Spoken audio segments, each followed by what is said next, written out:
বিসমিল্লাহির রহমানির রহিম। ৯৫ ভাগ মুসলিম রাষ্ট্রে আমাদের এক বোন দর্শন হয়েছে হিন্দুত্ববাদী ইসকন সদস্যর কাছে। এই ঘটনার সাথে আপনারা সবাই জানেন, কিছুদিন আগে হয়েছে।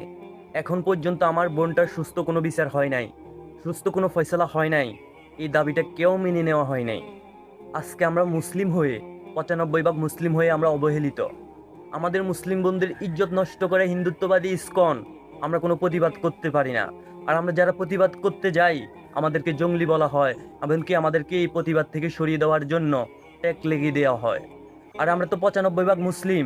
কিসের মুসলিম যদি আমি আমার বোনের ইজ্জতের জন্য, এমনকি আমার বোনের ইজ্জত রক্ষার্থে আমি আন্দোলন করতে না পারি? আর আমার মুসলিম নামে আমি কলঙ্ক যদি আমার বোনের ইজ্জত আমি রক্ষা না করতে পারি?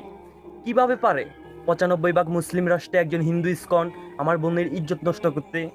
আমি একবার চিন্তা করি আমার বোনের ইজ্জত কতটা দামি। আর এটার এখনো কোনো সুস্থ বিচার হয় নাই, এটার এখনো কোনো সুস্থ কোনো ফয়সালা হয় নাই।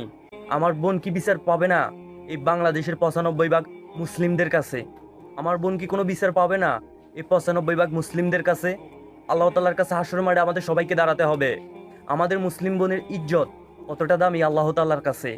প্রতিটা প্রতিটা মুসলিম যুবককে, প্রতিটা মুসলিম ব্যক্তিকে আল্লাহ তাআলার কাছে কাঠগড়ায় দাঁড়িয়ে জবাববিহীন করতে হবে।